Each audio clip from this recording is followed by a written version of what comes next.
pencinta YouTube channel. Bertemu dalam channel Suara Rakyat Bawah. Pada kesempatan kali ini, kita akan membahas mengenai kemiskinan yang ada di Indonesia. 1.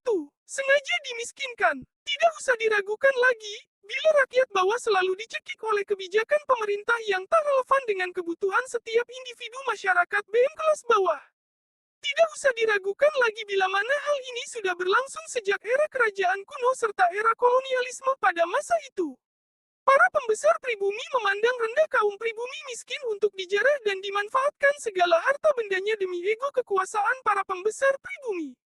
Hal ini juga masih terjadi hingga sekarang di mana hal tersebut terjadi hingga masa kini, di mana para pembesar atau tokoh tertentu dalam kursi pemerintahan sekarang membuat kebijakan-kebijakan yang hakikat tidak manusiawi, bahkan mencekik kebutuhan rakyat, bahkan pada hal yang paling mendasar.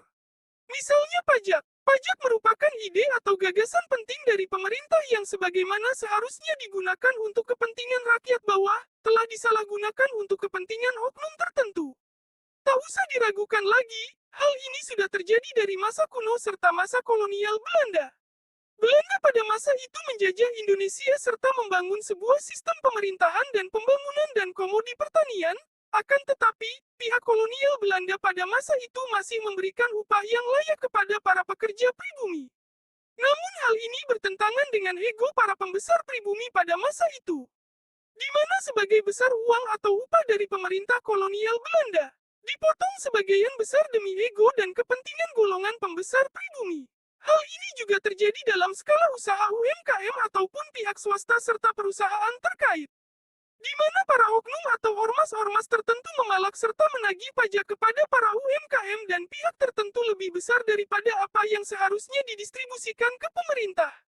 Hal ini juga yang menimbulkan keresahan masyarakat setempat serta meningkatkan angka kekerasan sosial, demo mahasiswa, ataupun tragedi mematikan lagi lainnya. 2. Supaya bisa korupsi. Tak diragukan lagi, bila mana segala kebijakan tersebut pada akhirnya kemungkinan besar hanya akan digunakan untuk kepentingan oknum tertentu. Para oknum tertentu tersebut mencari celah lewat segala kebijakan yang absurd tersebut. Hal ini yang meningkat kesenjangan sosial antara pemerintah dan rakyat, di mana rakyat tak lagi percaya akan kebijakan pemerintah apapun itu. Hal ini bisa menimbulkan dampak buruk yang signifikan, misalnya demo berkepanjangan yang bisa menimbulkan kerugian dana maupun materi dalam jumlah besar, menimbulkan kekerasan sosial serta rumah tangga, meningkatkan angka kematian yang tinggi, serta kerusakan segala lini kehidupan bernegara. 3. Rakyat tertekan dan tak dipedulikan. Di saat krisis kepercayaan yang ekstrim, rakyat tak lagi punya harapan kepada pemerintah. Rakyat kelas bawah hanya berharap serta menjalani kehidupan bernegara yang keras dan perih, sementara pejabat tertentu berfoya-foya. Dalam hal ini, tak ada siapapun yang mempedulikan mereka kaum kelas bawah dan miskin, serta kaum menengah pun terancam turun ke kasta bawah.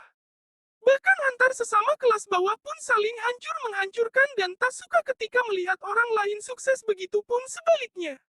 Hal ini dapat menimbulkan kesenjangan sosial yang semakin ekstrim, di mana yang kaya makin kaya, dan yang miskin semakin miskin. Belum lagi budaya Indonesia yang menekankan standar hidup layak dan sukses tinggi, bahwasannya menikah, memiliki rumah mewah, serta mobil mewah adalah tanda kesuksesan seseorang. Hal inilah yang menjadi obat pahit kehidupan bernegara. 4. Pengangguran dan PHK massal. Memang terbukti segala kebijakan maupun tarif tertentu menimbulkan dampak negatif yang signifikan serta merugikan martabat suatu negara. Dalam tahun belakangan ini, angka pengangguran semakin tinggi dan banyak perusahaan tak lagi dapat menanggung beban gaji karyawan. Dan pada akhirnya banyak perusahaan terpaksa mem-PHK para karyawan-karyawatinya demi kelangsungan bisnis perusahaan tersebut. Hal tersebut penyebabnya adalah angka pajak dan pala yang tinggi hingga perusahaan tak lagi mampu memberikan upah layak kepada karyawan-karyawati perusahaan terkait. 5. Resiko kedaulatan negara terjual pada pihak asing. Banyak perusahaan tutup serta PHK massal menimbulkan dampak yang begitu mengerikan. Salah satu dampaknya yaitu banyaknya rakyat dan pihak terkait menjual tanah maupun usaha terkait hanya demi mencukupi kebutuhan hidup yang vital. Misalnya, banyaknya para petani yang terpaksa menjual tanah pertanian perkebunan pribadi karena tak mampu membiayai hidup keluarga, perawatan usaha pertanian yang mencekik serta permainan monopoli pasar dan bisnis yang sewenang-wenang menang. Mengingat semakin tingginya kebutuhan hidup, maka banyak rakyat Indonesia melakukan hal demikian hanya demi bertahan hidup. Tak hanya di situ saja, semakin sedikitnya kedaulatan rakyat dan negara, bisa berdampak juga resiko terjualnya suatu negara kepada pihak asing. Mengingat semakin lemahnya energi pemerintah dalam mengatasi hal yang demikian. Oleh karena itu, penting untuk memahami bagaimana seharusnya manusia itu hidup.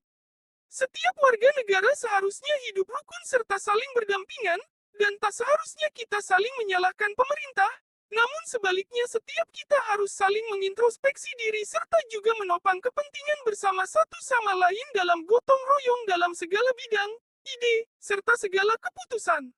6. Kesimpulan, memang terbukti dan benar, untuk menjadi negara maju, bermartabat dan makmur, antara pemimpin dan setiap rakyat harus saling dekat untuk bersinergi, bekerja sama, bahu-membahu dan saling menambahkan suatu ide atau gagasan yang disertai suatu tindakan nyata yang mendatangkan perubahan besar dan signifikan. Sekian video dari kami. Jika kalian suka, silakan kalian berkomentar di bawah, jangan lupa klik like dan subscribe. Nantikan juga video kami yang lainnya. Salam dan sampai jumpa di video kami yang selanjutnya. Bye-bye.